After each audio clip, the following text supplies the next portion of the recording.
I'm Kay Daigle, and I'd like to welcome you again to the third in our series of videos on Listening Well. I'm here again with Sherry Hudsmith, a trained spiritual director and director of leadership development with Grafted Life Ministries. Our first two videos talked about small group leading, listening as a small group leader. The first one we focused on before you ever meet with a small group. Really almost a lifestyle of listening in that one. Right. The second one we talked about specifically within the small group meeting time, listening well. And now we're going to talk about listening after the small group meeting, which is one of those things that may be a new concept to many leaders out there, because I don't know that we do this very often. So help us process, how does this work and why do we do it? Yeah, well, first I just want to confess to you, this is one of the hardest things for me. Like, it's something that I've really had to learn to do. And as a part of being a Life with God leader, you know, in our training we talk about pray before you go in, pray while you're in the meeting, and then pray after the meeting. And when that invitation came as something to pay attention to, the pray after, I realized how really resistant I was to it. So first I had to figure out what that was about. And it was about moving on. Like, I made it through the meeting. I wanted to focus my attention towards the next thing. I like progress. And so I had to come to value what would be important about spending that time in prayer with the Lord after a meeting. And a couple of things have become realizations. One, I need a place to admit where mistakes have been made or where I'm afraid of something that's been happened and I don't have a clarity on what to do with the same thing if it comes up again. And for the longest time I was scared to have that conversation with the Lord, but it's been a huge growth opportunity and to realize the Lord really wants to be with me in that. You know, in James it talks about if you need wisdom, ask for it. And I found the Lord to be incredibly faithful to give me practical wisdom about how to engage in challenging conversations or moments. It's a learning opportunity and it's a growth opportunity, and I'm glad I've learned to trust the Lord with that. So is your listening mostly directed with God? Is it directed with other people who are in the group? What exactly are we talking about? Yeah, it's mostly been with the Lord, but sometimes something that's happened in the meeting that I'm like, it's helped me get to know the people better. It's helped me to get to know their journeys better and pay attention more fully. And so sometimes in that I realize I don't think that this person got a chance to completely express all that's going on there.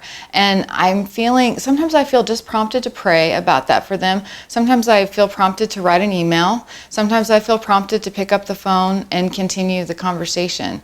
And it's been really sweet to be used by the Lord in that way after I've had a meeting, you know, with people.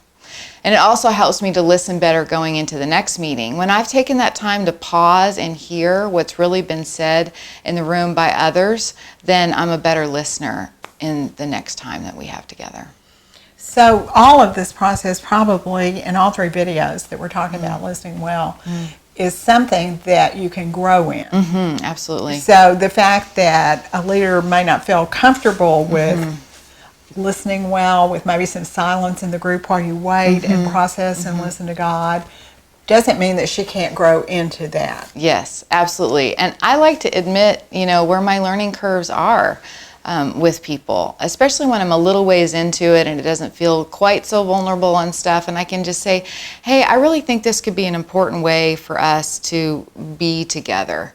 And I'm learning too. And so that's part of those kind of conversations. When I'm talking with the Lord about what's challenging, about living differently with one another, He gives me things to say, ways to gently name the elephant in the room and to admit that we need to learn how to do this together. And that's a good. Why is it that we're afraid to ask those questions about, okay, Lord, where did I blow it in this meeting? Is it because we already really know that we did and we don't really want to know? We might have to do something about it? Yeah, I think part of it is I'm already feeling some probably shame connected to that, and it'd be easier to just move on in life and not sit in that feeling. But the thing that's too bad about that is the Lord wants to set me free of shame. And I'm afraid that he's going to be condemning of me when I go to have that conversation with him. I've been afraid of that in the past, and I found that to not be true at all of who the Lord is. He wants to be my helper, and he wants to help me love others better. And he's with me and for me in those moments. He's not against me. Well, I know that as a small group leader, I don't believe anybody ever taught me to process with God afterwards the way that you have, but there have certainly been moments when I knew I really blew something in the group. I mean, I had no doubt, and God just kept weighing me down with that truth until I acted on it. I called and apologized. I apologized to the whole group, whatever I needed to do. So I do know that feeling. It can really, you do need to be set free from it, and that's the only way to do it. Yeah, I would say the other feeling, in addition to feeling weighed down sometimes, the other feeling that I've described is it feels chaotic to me. I walk out of the meeting and there's just this chaos going on, like it feels out of control. I don't understand what's happened. I feel confused. And really the only thing that settles my spirit at this point is to have a conversation with the Lord about that. And it's fascinating to me that I can kind of feel like I'm spinning out of control because I am. I don't know what to do with it if it happens again. And I don't know what to do with the reality of what's happened, and if there's anything I'm supposed to be taking responsibility for, how do I go about doing that? And so it settles me into a peaceful place and a wise place. I know how to step forward from there, not ignoring it and moving on, but actually addressing things. So it's been a gift. And I've been conflict avoidance, I've been the queen of. So it's another reason why we avoid it. I want to get out of the conflict and I don't want to go back into it. And I've learned to trust the Lord with that. Well, you know, it is difficult to process things whether you've asked for other people's evaluation or whether you're just processing it with the Lord, because it does require change for yourself a lot of times. Right. And I appreciate you mentioning the other people too, because there are definitely times in praying one-on-one with the Lord, I don't come to peace. I don't know what to do. I feel like there's something I don't understand. And people that are more experienced than me in small group leadership, especially this listening format of small group leadership, where that's the focus of how we engage with one another, and it's so different from what's typical. I've needed to call people up and say, this is what's going on, and I don't know what to do. And I don't know why I'm responding this way. Like sometimes it's really all about me. It has very little to do with what's happened in the group. It's really my reaction to something that's going on. And I'm realizing I'm needing help because I'm struggling to trust what the Lord's asking of me in a group, or how to relate to somebody in the group. And you know, as a leader of anything, whether it's a small group or anything, there's some comfort in feeling in control. And like you said, that chaos or that feeling like I'm not sure what to do here can be very disturbing. But then again, it brings us back to the fact that really God is the one that has to show us what to do, and He's the one that has to move in the midst of it. We can't really do it ourselves anyway. So there's even just that benefit of realizing that things could have been better. Yeah, and the thing about it is that I found that He actually really wants to help me with that a lot. Like, I feel like He's celebrating when I'm willing to come and have that conversation with Him. And the other thing is, like, I've been in groups, for years where other leaders or my leadership, we were ignoring stuff that was going on in the room, and people didn't feel loved. And they drifted away, and we didn't know why, and they had trouble expressing, what was going on themselves, to me, or I had trouble expressing that to another leader. And so if I'm letting the Lord be a part of that, there's a bonding and a growth in relationship and love for one another that happens in that. Can you give a little more insight? You said some of these people felt that they had been ignored in the group.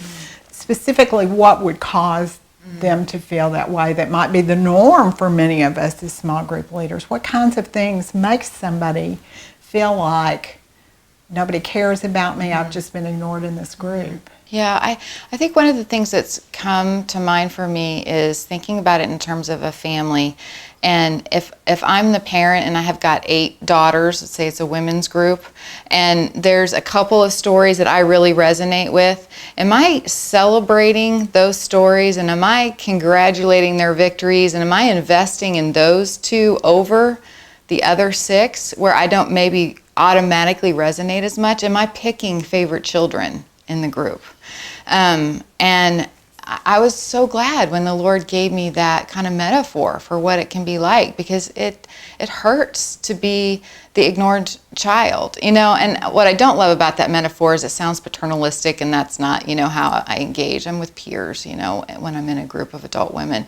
But it did give me a touchstone for what it could be like to feel like the leader doesn't really know you, love you, able to honor your story, doesn't know what to do with you.